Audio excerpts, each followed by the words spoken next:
more thought to not just that video about that guy saying things are changing. I spend a lot of time on YouTube browsing just random videos, things I can randomly think of. I type into the search, and I got some more input about those type of videos, because this one was a 51-year-old individual. I didn't watch the video. I just saw all the words he put and then the title. I'll look at it later. But he was like saying, it just said no kids, no home. I forgot the other one. But I can relate to what he's going through, and it's not like a easy thing to explain, because I'm not a psychologist. This is actually real psychology work right here. This is why they exist. They know how to explain situations like what people are going through now.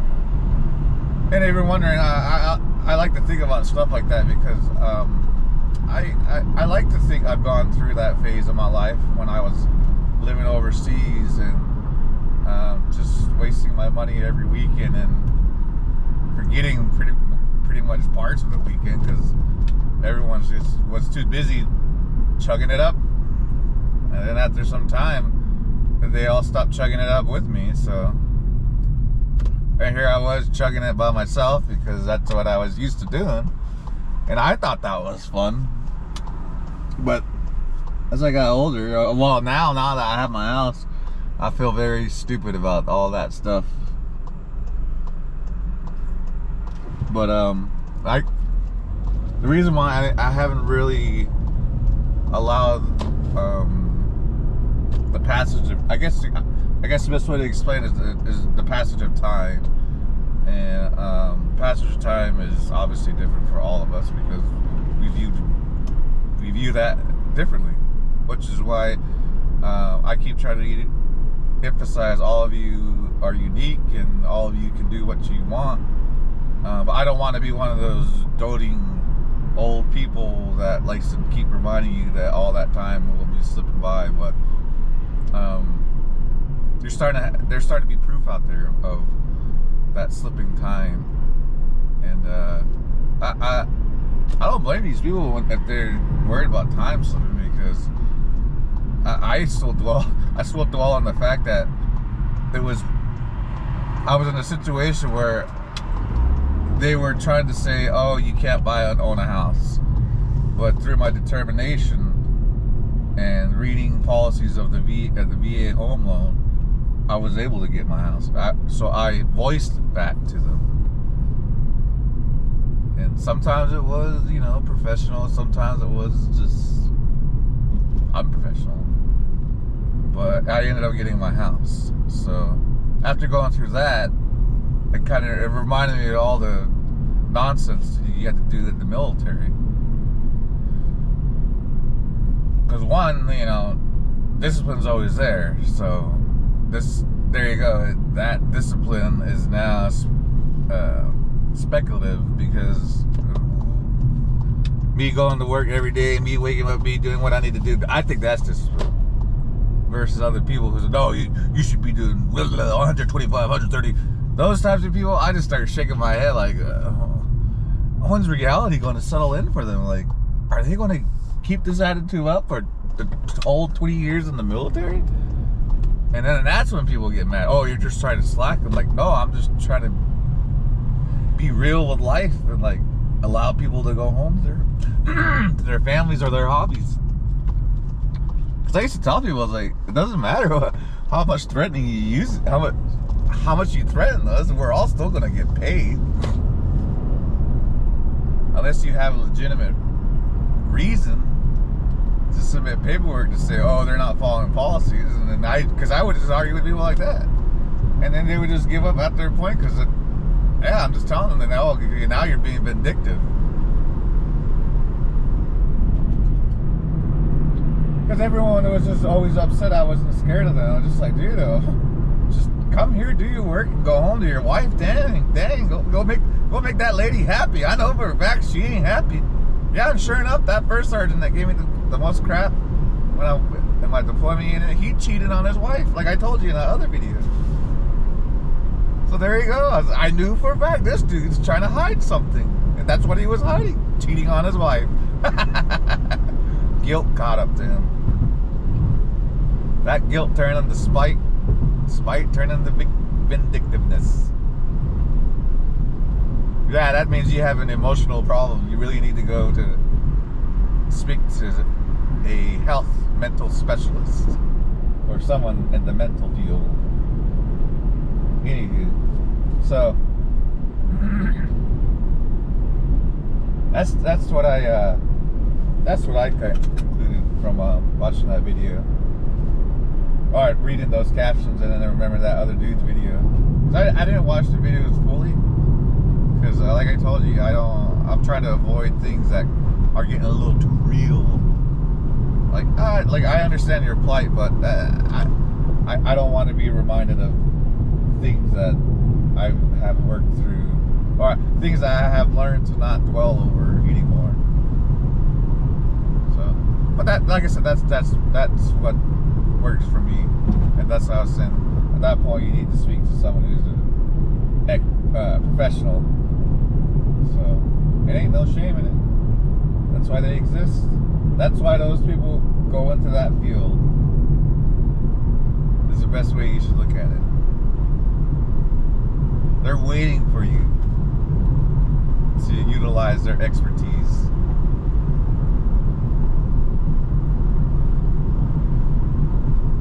So,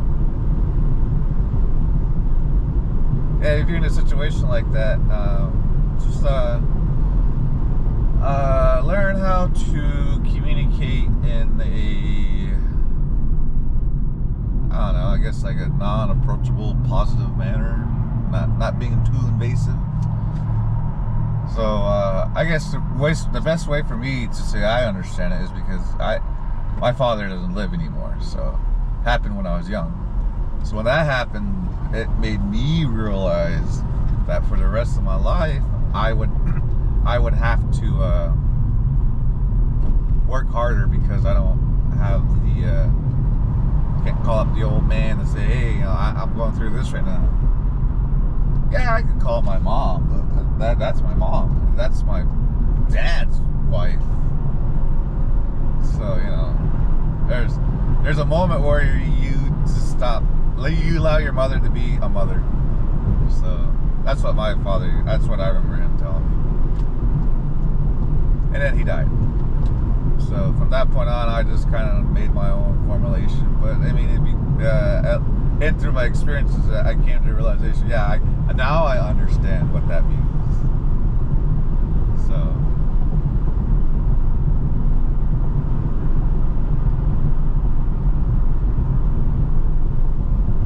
but for those situations though, we can mock it. People are going to make fun of it. People will say, "Oh, they're just older people." But the funniest thing about it is it's going to hit everyone. So it's just a matter of time. Oh, so there you go. That's what I was alluding to. Sorry, I started spilling my guts out. Think of those videos as more of like an awareness video. I don't know if they're doing it for awareness, but like I told you, since I bought this camera, I talk into it. And I'm feeling a lot better and better at that.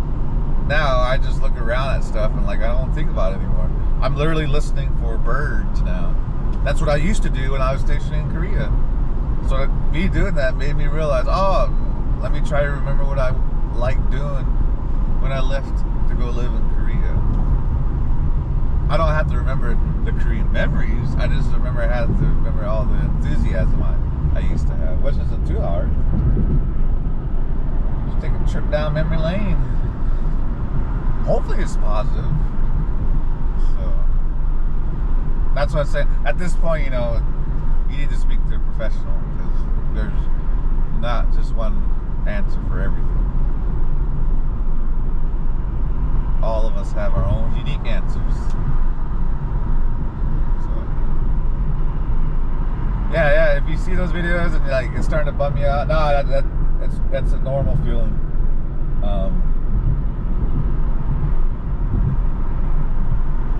That's why people like older generations, like people in their 70s now. Those generation people, they would use phrases that would try to help you understand, because at that time that's what was going on. People were socializing with each other, so you had social norms to, I guess, fall back on. Versus now, it's a little different. Yeah, you do have the norms there, but they're lacking. Oh, there you go. So the reason why the norms are lacking is because all these teachers are now making videos saying that they can't do anything in their schools anymore. And I just saw one on the news. I don't know if you've probably seen it. That teacher was talking about they can't read. When I was laughing about them not being able to do math and not read. Now that's not something to laugh at. I mean, let's get the giggles out. Can't say ABC or ABCs. Okay, get it out, But, that's a legitimate thing. Like,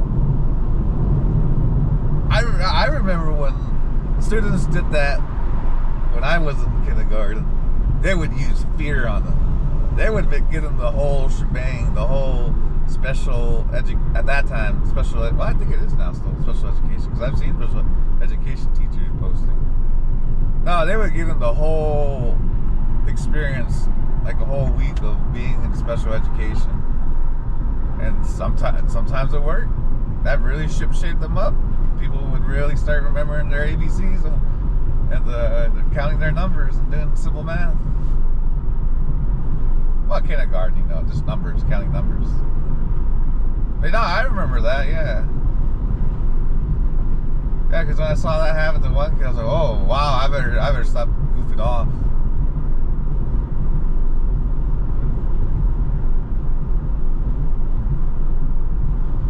And then,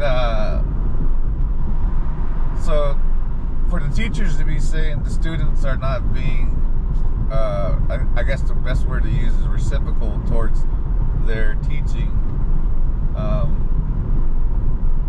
They're trying to blame, a house and stuff, but then I was like, well, you can't blame the parents. Parents are trying their best to raise children in these times. There's so many things out there they can get access to. A child can literally walk out the front door and there's going to be another child screaming at them, "Where's your iPad?" Boom. Now they've just been exposed to social norms at such a young age. And that's what people are actually forgetting. It's just that we're not having proper interactions anymore. The mannerisms are lacking. Because when I use my mannerisms, girls smile at me, old people smile at me. They're like, oh, that really made my day, thinking we're being so kind to me. And I look at people like, wow. I was like, you know what?